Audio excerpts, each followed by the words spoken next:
friends, it's the one and only Optibottoms coming with another video review. If you're an old subscriber, thanks for coming back. If you're a new one though, welcome. Before you leave, make sure that you hit that subscribe button and bell notification so that you get instant email notifications whenever I upload a new review. And on today's episode, we're going to be taking a look at the new Transformers masterpiece, MP-45 Bumble, which is the 2.0 version of Bumblebee. For the package, a lot of these new masterpiece figures come with this, I guess, mailer box. You see MP-45, Transformers masterpiece, all this stuff. I mean, nothing really spectacular on it. I guess the primary purpose is just to protect the inner package, for which that's nice. I'm glad that they're taking that step to kind of protect this, because a lot of collectors like these boxes. And then I got this, I ordered mine through Big Bad Toy Store. I think that this is going out with everybody's, but a lot of masterpiece figures came with coins. I know a lot of people like those because they were on a nice display and everything, but honestly, I kind of prefer this. Instead of a coin, you get a pin. You can see you got Bumblebee right there in the center, and yeah, what looks like the matrix of leadership around it says MP-45 Transformer Masterpiece and stuff. Made out of metal, but like I said, made into a pin. So that's kind of cool. I don't know necessarily how I feel about this over the coins. I think that this is a little bit better of a possible display option, I guess. I don't really know, but it's a nice little added bonus that I'm glad they threw in there. And then taking a look at the inner package, you can see this is an officially licensed product by Volkswagen. You got images of him in his vehicle as well as his robot mode. Now it says that it's a Volkswagen Type 1. I don't know necessarily if I've ever seen a Volkswagen that's squished in like that. This is how he looked in the cartoon. The whole 2.0 version of this, and then even the recent MP-44 Optimus Prime is designed to give them a little bit more of that cartoon look, as opposed to just repainting some, which they've been doing a lot recently. This is a whole new figure. It honestly has been one of the most controversial masterpiece figures that we've gotten in years. We'll get to that here in a bit. But I do appreciate the switching of gears to a more cartoon look. I know that's probably a controversial thing to say, but whatever. The bottom section here has stuff that I can't read. This side here has a nice side image of the Volkswagen Beetle. Top here just says Transformers Masterpiece. Nice image of Bumblebee on that side. Come around to the back. Things that I can't read. You got tech specs, you got bios, all that kind of stuff, the different accessories that he comes with, including swappable faceplates, how he fits with Masterpiece 44. I mean, this ridiculous opening section so that you could put Spike in there. Yeah, that's kind of a silly thing. But for the packaging on this guy, that's about it. So without further ado, let's get him out here and see how cool he actually is. Alright guys, so here we have the new Transformers Masterpiece MP-45 2.0 version of Bumblebee opened up out of its packaging and obviously in his vehicle mode. Now, starting off first with his accessories, he does come with the collector card. You got a really cool image of Bumblebee right there, obviously in both his robot and vehicle mode. One thing that is interesting is if you look really close, and you can even see it on the side, they're not shy about hiding the fact that he's got a lot of like extra stuff hanging out. It's kind of funny. Come around to the back. Obviously, you got his bio, tech specs, things like that. You also do get these stickers. I have no idea what most of these are for. You got some little hearts right here, which I would imagine are meant to go over this little bit right here. If you come in and take a closer look, you can see one of his accessories is a front license plate that has an Autobot logo in New York. I would imagine that those little stickers there are meant to go over there to say that he hearts New York, but I would be willing to bet that's some kind of a copyright thing, but I don't know what any of these other stickers are for. The instructions don't really show it. Don't really care that much, but you do get that. You also do get the instruction sheet. It's fairly standard, fairly big though by comparison. Again, you got the Volkswagen Beetle, Type 1 kind of read up there, Bumble, the different images of them, side images, front images, all that kind of stuff, and that's kind of what I was talking about. Yeah, it's there. Optional parts, such as different faceplates, the ability to put Spike inside and have him drive, which, okay, sure, I guess that's, you know, it is what it is. So all the instructions are there. And then, like I showed you, you do have that front license plate bit, which you just come around here to this side. It's a little bit tricky to do, but it kind of just hooks underneath there, so you can put that, which that's kind of cool. I like that.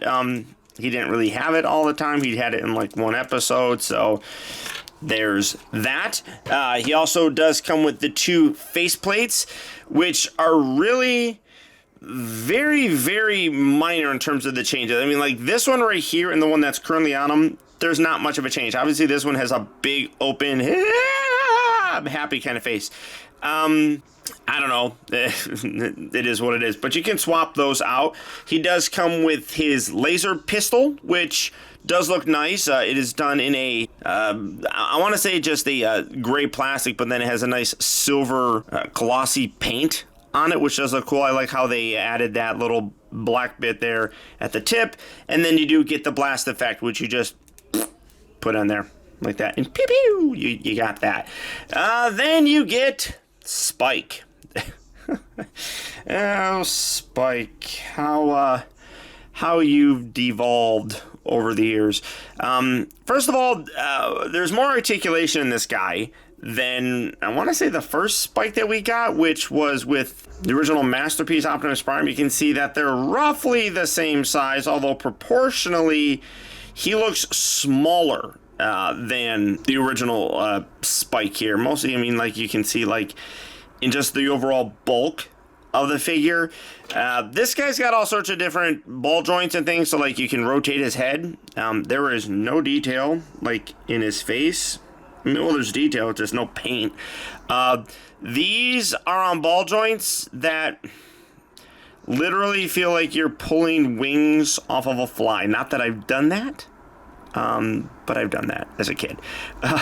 You know, I mean, you just move these around and it just pops off. Terrible. So it's like, and then you look at it and it kind of looks like it's done in clear plastic that's just painted. So this isn't good. You have a upper waist ball joint, which sorry, okay, I'm gonna put that right back there. I don't know why you needed to have a waist rotation right there, honestly. It's kind of silly. He's got a ball joint for the hips. He's got a hinge for the knees. The legs are probably the safest, although this feels like, oh, yeah, that comes apart. I mean, it required some effort on my part to pull that apart, but this is terrible. I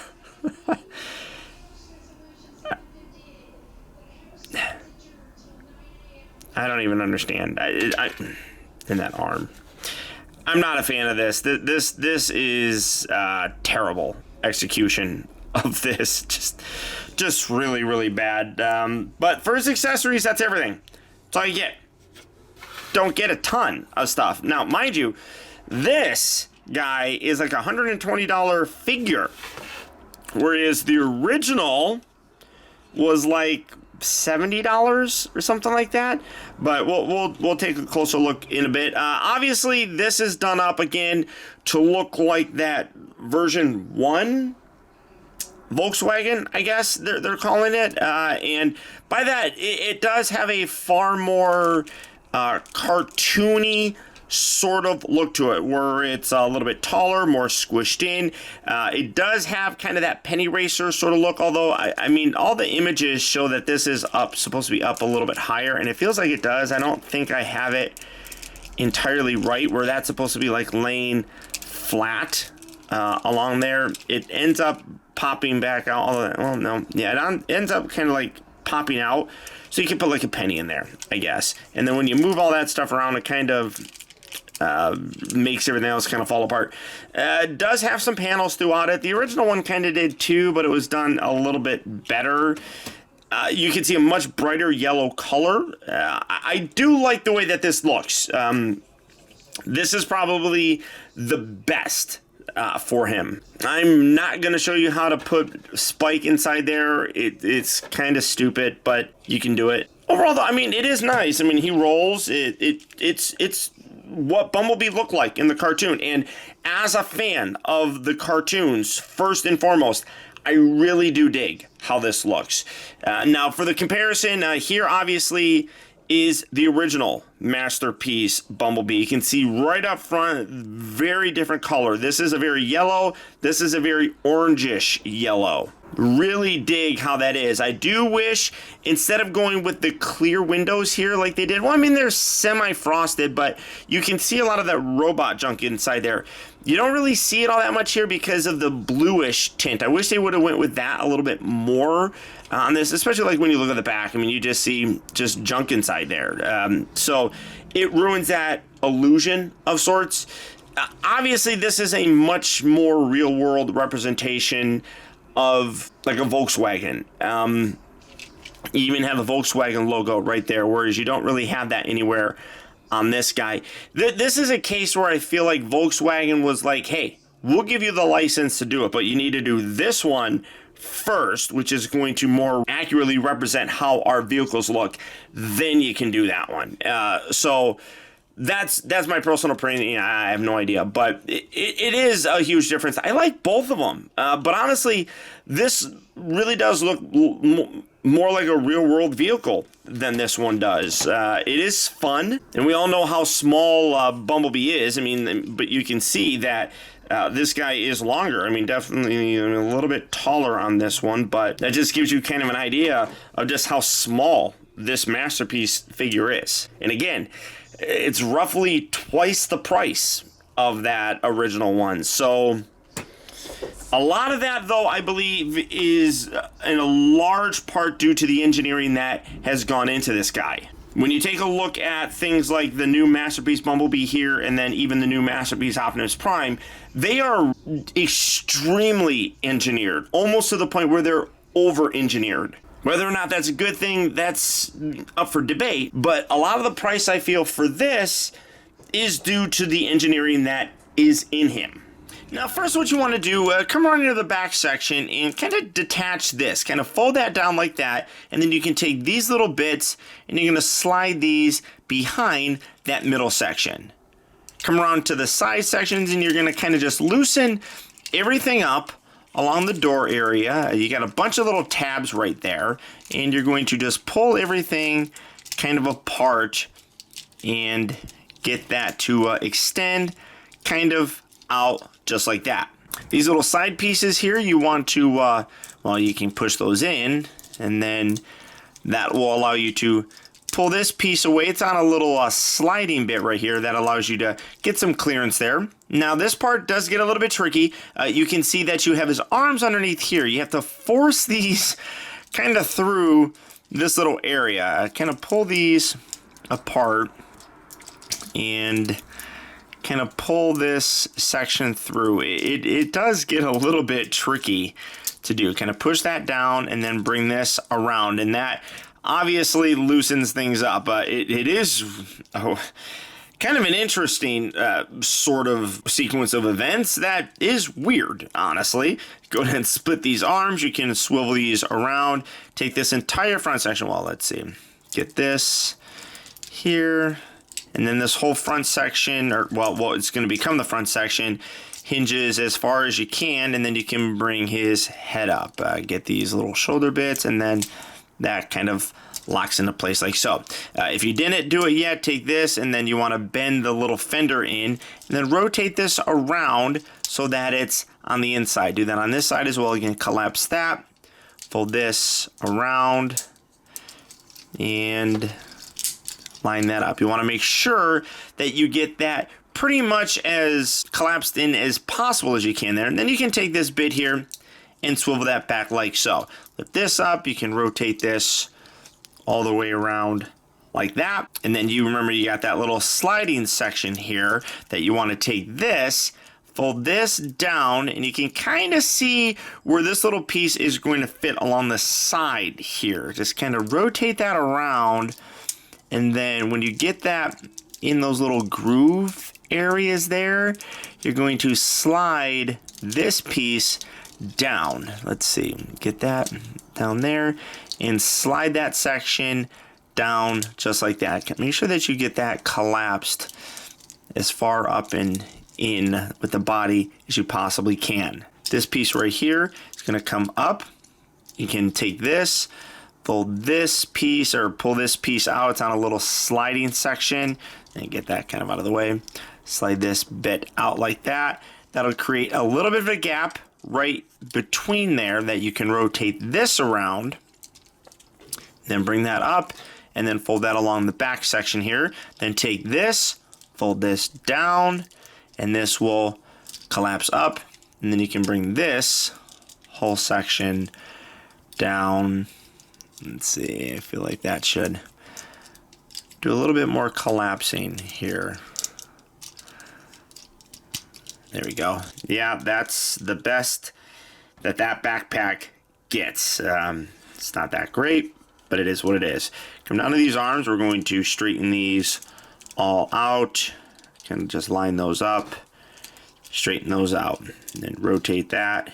We have the arms in their proper sort of positioning, and now we come down to the feet. And this is probably the most tricky part of it, because there is a lot of folding and flipping, and a lot of it is kind of tricky. So you want to bring this out and then kind of extend that all the way out like so. Take the whole back section. This is going to extend out, and you just kind of rotate this all the way around and get that so that the feet are extended like that. You do have an extra little hinge right here that brings it all out. Take this, you rotate this underneath, and then you bring this up, and that's going to shift in slightly, and then you fold these bits around, and that's his foot. So let's try to do that again. You want to make sure you get this extended out as much as you possibly can. There we go. Come on, rotate that. There we go. Pull that out. The little foot piece here, the wheel, then rotates around. So now that fender piece is underneath there, bring this around again. This is going to shift in and then sandwich that around, straightening everything out, getting everything kind of shifted where it's supposed to be. And when you're done, there you have Bumblebee in his fairly cartoon accurate looking robot mode. And honestly, there's a lot that's really good with this figure, but there are some parts that could definitely have been improved. When you look at him basically from this angle, the best thing that I can say about this guy is that this almost beautifully recreates how Bumblebee looked in the cartoon. I mean, he's small, he's slender, he's without a doubt a very accurate representation of him as a Transformer character. Things do start getting bad though when you take a look at the back. There's no mistaking that he does have a backpack. Honestly though, it doesn't bother me that much. I mean, things fit kind of where they're supposed to, of sorts.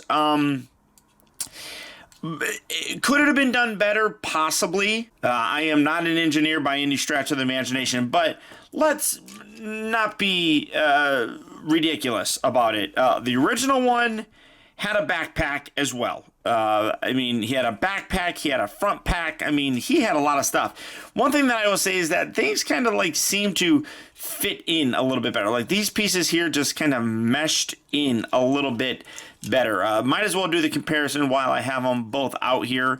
There was nothing really all that wrong with this Bumblebee, but side by side, when you look at these, ignoring the color, there is no doubt, in my opinion, that this is a better representation of how he looked in the cartoon, which for me, again, I love that cartoon accuracy. That's one aspect that I love about what they're doing with even some of the recent repaints, where they're going back and looking at things like Ratchet and they're giving him a G1 accurate paint job. All of this is wonderfully reminiscent of how he looked in the cartoon. All the way down from his little horns here being a little bit smaller comparatively to this guy who's got huge horns. Faces are basically the same ish. There's a little bit more obvious detail in this one with the lines. That was, again, a cartoon accurate trait, but I love the little ears on there. That looks great. I love the big Autobot logo there in the front. Obviously, this is a faux chest. This is not the top of his car mode, which is what this is. So they got away with that to create a little bit more of that accuracy. Both of them have the backpack. It's there. This, I mean, when you look at the backpacks, I would probably say this, obviously, while yes, it still is there, it incorporates a little bit more. This one just is kind of gappy and looks like it's just kind of squished in there. I do wish you could get rid of some of those gaps, because that's really the only thing that makes this backpack kind of look a little bit better. Plus this piece comes down and doesn't really sit there and like hangs off of his butt. The other part that people will automatically want to draw comparisons to and complain about are the feet. These are big feet. It just kind of goes along with the overall everything of the body. But these feet from the front, again, have a better, more realistic look for how the feet looked in the cartoon.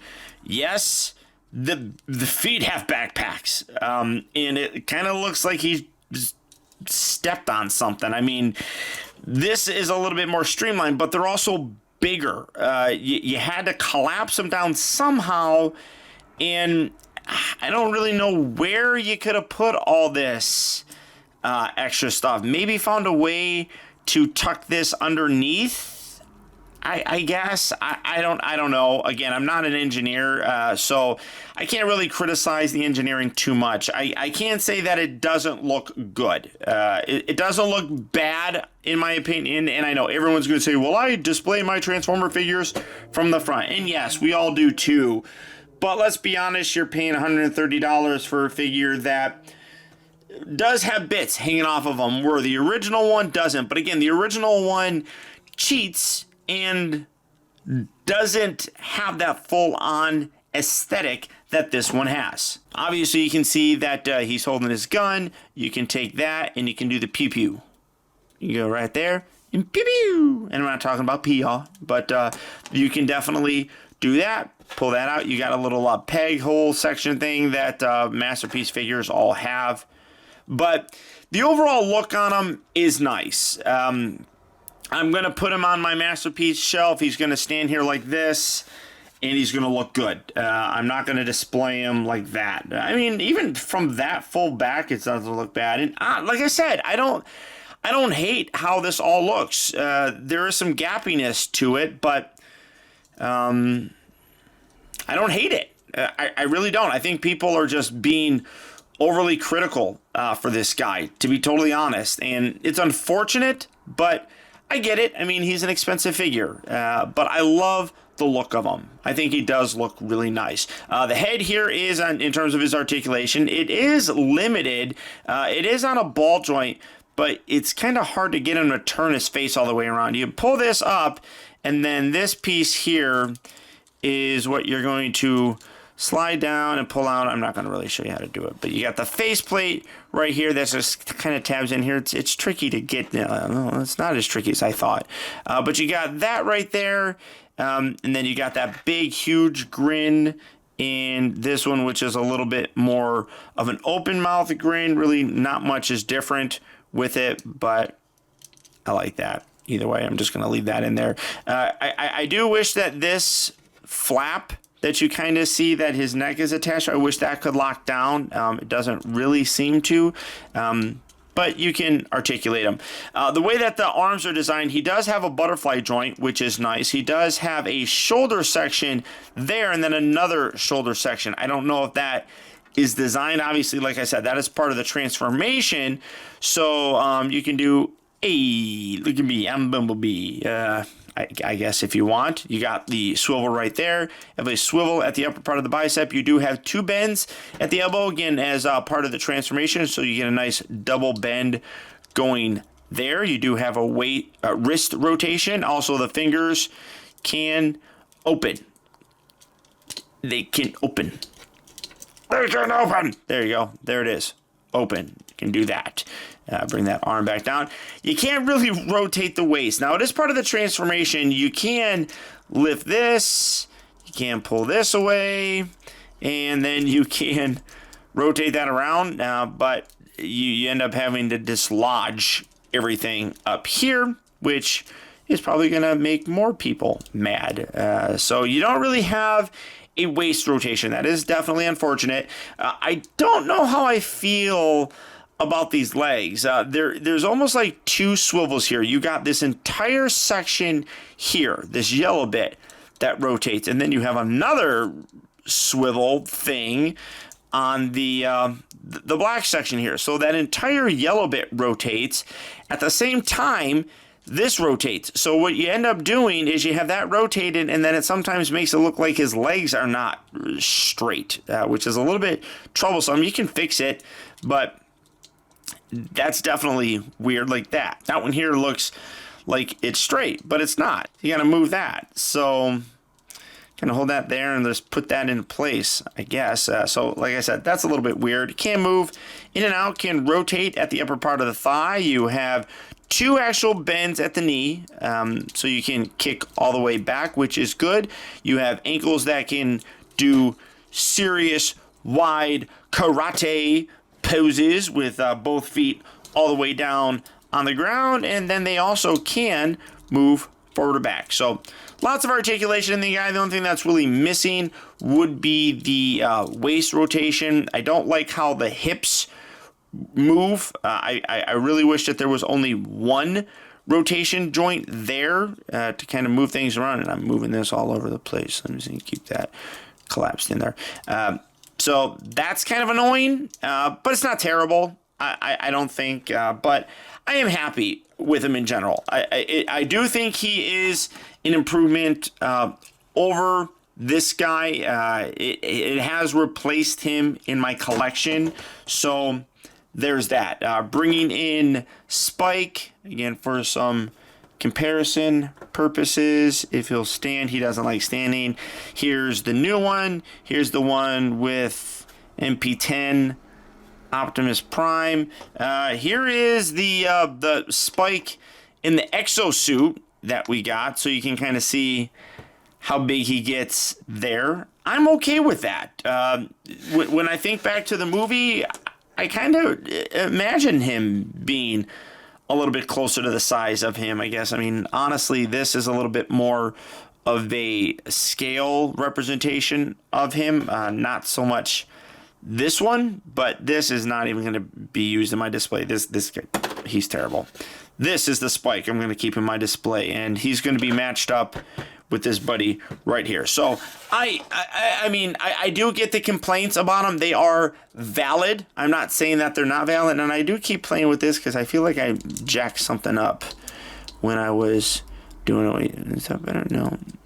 I don't know what I'm doing. Pay no attention to me. I do get the complaints. I really do. I think they're valid. I don't dislike him so much because of them. And other than the transformation being a little bit tricky at times, I still really do like this guy. Now, with all Transformers, again, most of them have an easier transformation sequence than the other. And more often than not, it's going back into the alternate mode, just because you got to get stuff lined up, and that's definitely the case here with Bumblebee. First, we're going to take these little flaps, we're going to move them back, just because. Come down here to the feet, we're going to open these flaps up, get that out, and then extend that out away just like so. Come around here. Now, again, this is always a really tricky kind of thing.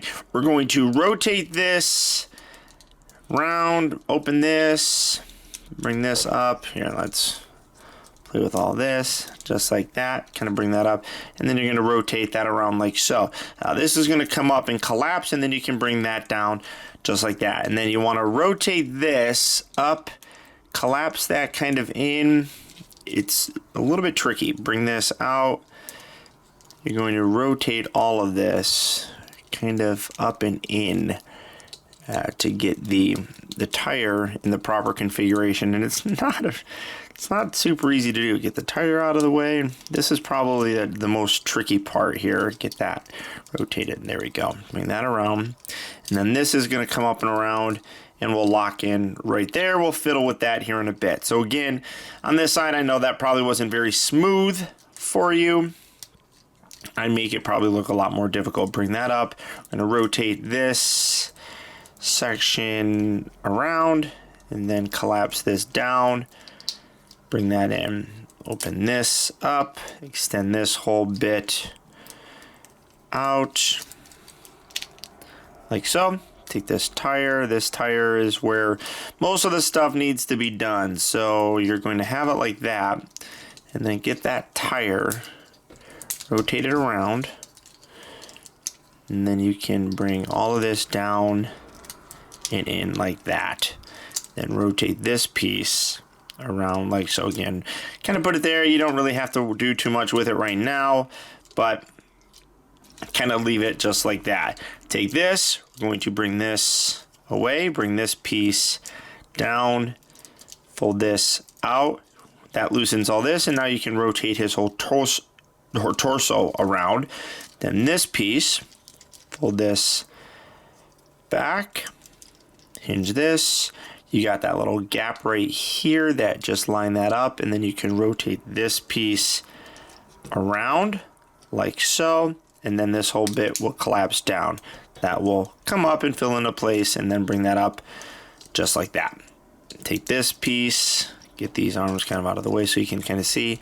Fold this piece, you got a little sliding section here. Slide this up and out. That'll bring that out like that, and then take this entire front section, fold that forward just like so. Take these, you can rotate these out. Do that on both sides. Then you can take his head and fold that back and in just like so. You can then collapse this entire back or the front section back all the way up just like so. Bring these arms, well, before you do that, bring these arms around, and again, these are gonna flip around a lot to get into the proper configuration to go in, and more often than not, it's probably gonna be wrong. So fold that over. You got to bring these together. You got a little tab right here, and then an opposite tab. Just kind of line everything up and make sure that you have it all. There we go. It's going to go like that for right now. Bring that down and around, and then you can bring these two arm sections together all the way. Come on. There you go. There we are. Just like that, and then bring that up and in. And there we are. Again, just kind of fiddle with this till you get that straight like that. And then you're going to bring these two halves together. Now this part here does get a little bit tricky. Again, you want to kind of feed this through here, kind of pushing that through all the way, and kind of getting this down, and you want it to feed through here. It's doing this little tuck and curl thing, which can be tricky to honestly do. Keep that all the way up and feed that in, and get that all the way extended. You're trying to get these arm sections to slide up to where that gap is, and like I said, some transformation sequences are easier than others, and this is one that is definitely a tricky one to do, to get all this stuff to fluidly move around. There we go. Kind of push it through there, so that's going to be right there. Take this piece, fold this out, do that there. It's going to come up there. You're seeing the semblance of a car right now. So bring all this together, and then bring this up, lock that up there, and then bring all these back sections in, kind of squeeze everything to get everything to line up where you need it to be. Give some nice little tab work. There we go. Get that there. Do that on this side as well. Tab that in. You just kind of have to feed the tabs in. There we go. So now you're closing off those lines. Again, you want to kind of squish this up as much as you can to get that as close as possible here. Let's see. Make that go. You got little tab sections right here that you have to fiddle with to make sure you get that done properly and that detach this. So again, it's a process. It's certainly tricky, and you're just gonna have to kind of play with it. I mean, it is, you know, in terms of the engineering on this, it's definitely one that is impressive. I do honestly feel a lot of it is because you're collapsing a lot of robot stuff into a very small car, and it kind of is like squeezing things where it needs to go, and that can, you know, seem frustrating. And it, I mean, as you can see, I mean, it's taking me a considerable amount of time just to get this back section done, but it is, to be honest, an impressive engineering feat. So, well, let's see again. Keep that as collapsed up as you can possibly get it. There we go. We're getting things lined up pretty decent. Now, you want to make sure that these little pieces here, these come forward. If you didn't have that forward before, pull those all the way forward. And I'm just kind of, like I said, playing with this to make sure everything squeezes in nice and proper.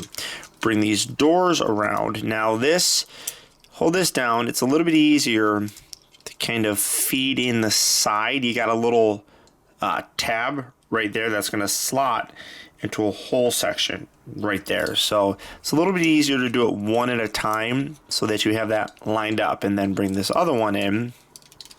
We'll worry about the doors here in a second. And line that little hole up, and then squeeze the front section together as best as you can. Take the bumper. You have the bumpers down in the feet mode. You want to push those up for the vehicle mode here. Then you just take these doors, fit these in, and again, you tab everything in. So squish that up there. Now this part, though, again, it's a little bit tricky to get everything collapsed all the way in, because part of it will want to detach from the other half. So that's kind of what's happening with this door. Get that underneath there, and see that kind of pulled everything apart here. So again, there is a frustration with it. If you feel as if something is not going where it's supposed to, don't overdo it. You don't want to break your figure here, obviously. But you know where it's supposed to go. Just play with it as best as you can. So again, here's this piece. This has to get kind of pushed down and in to that slot. Well, that's gonna be a difficult one, aren't you? You're gonna be a pain in my butt. Let's see. There we go. So get that there. There we go.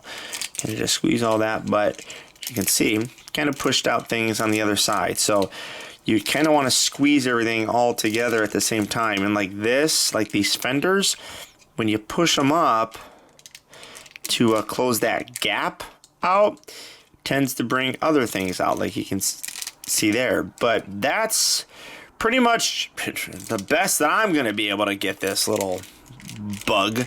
So then when you're done, there you have Bumblebee back in his vehicle mode.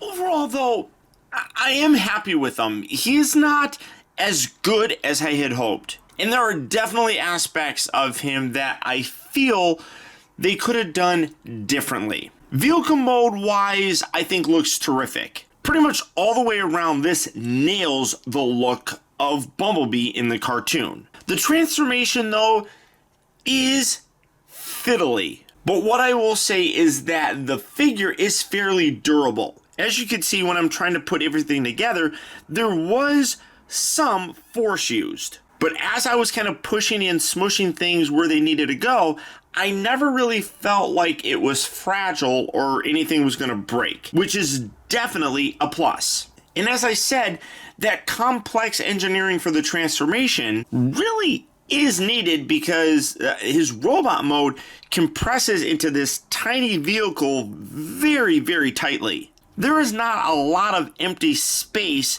going on in this guy.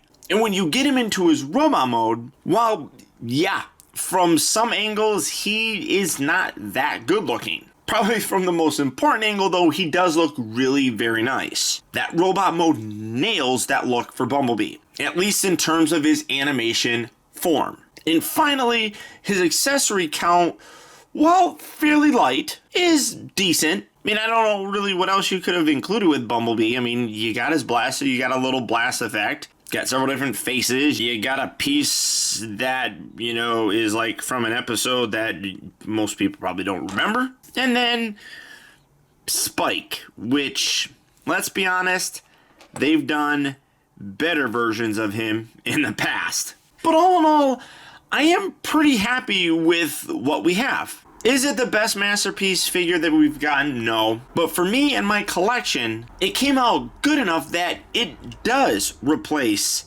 this original guy for me. I am happy with it that much to at least do that.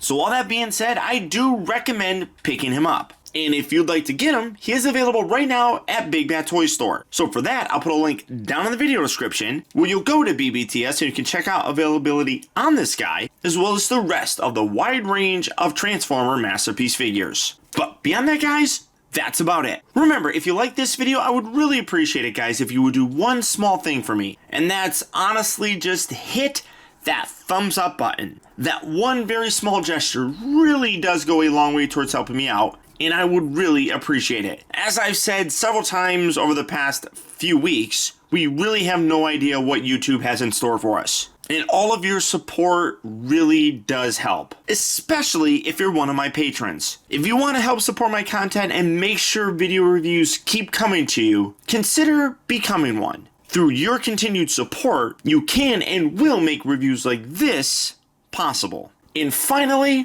remember, the real trouble with the world is that too many people grow up. Thank you for watching and taking the time to be a